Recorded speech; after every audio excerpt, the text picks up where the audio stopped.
In our books, websites, social media status, we have on numerous instances referred to terminology school governing body capture. What is our definition of such?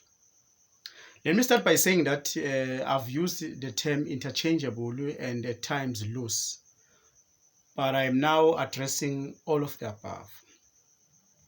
Whenever the responsibility, authority, and the responsibility of the school governing body to make autonomous decisions or omissions is weakened by any party for that party's advancement of that party's interest, that particular school governing body has been captured.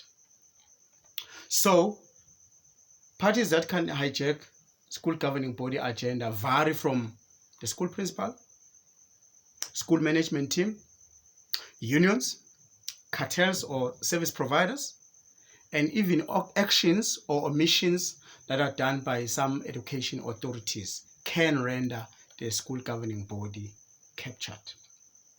That is how we interpret school governing body capture. So when we say unions have captured that particular school governing body, we mean they have weakened the particular school governing body's mental faculties, swaying it towards the singular interest of that particular union. When we say that the school principal has captured the school governing body, we mean that the principal has influenced and weakened the decision-making process of the school governing body towards his own benefits or interest. Say, a crony or a service provider of the principal's choice. And when we say that a cartel or a service provider has captured the SGB, we mean that the involved service provider won the hearts of school governing body members by obtaining a sole mandate in that particular school. But the sole mandate obtained is going to limit the school governing body's ability to explore other service providers who may be competitive more than this one that the school governing body is currently locked into. And when we say that the school management team has captured the school governing body, what do we mean? We mean that the school management team has acted in a way that suggests the non-existence of the school governing body. The school governing body was undermined in that particular instance.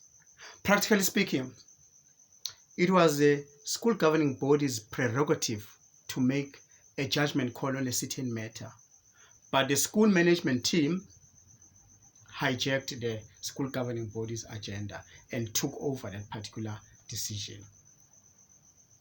Last but not least, when we say the member of the executive committee or MEC stroke the head of department or superintendent of education capture that particular school governing body, we mean that their omission to carry out a legislated act resulted in a school governing body being a victim.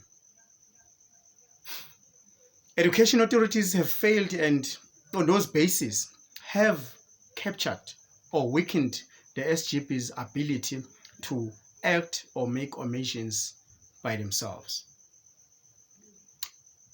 Case in context, education authorities that have failed to implement criminal and credit checks in the SGB work.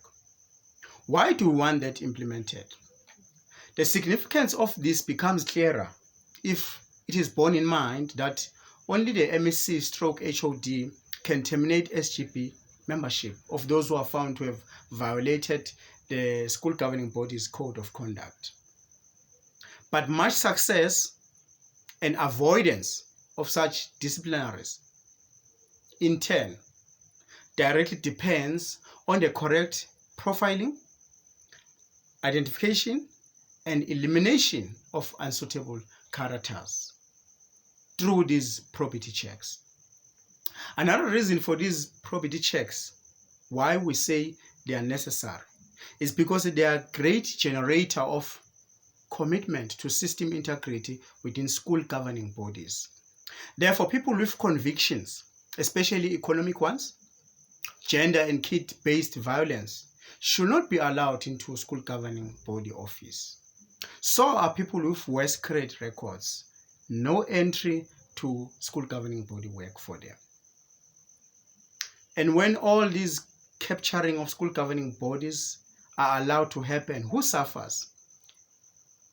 No one else other than the development of the African child is actually the victim to all these capturing of school governing bodies.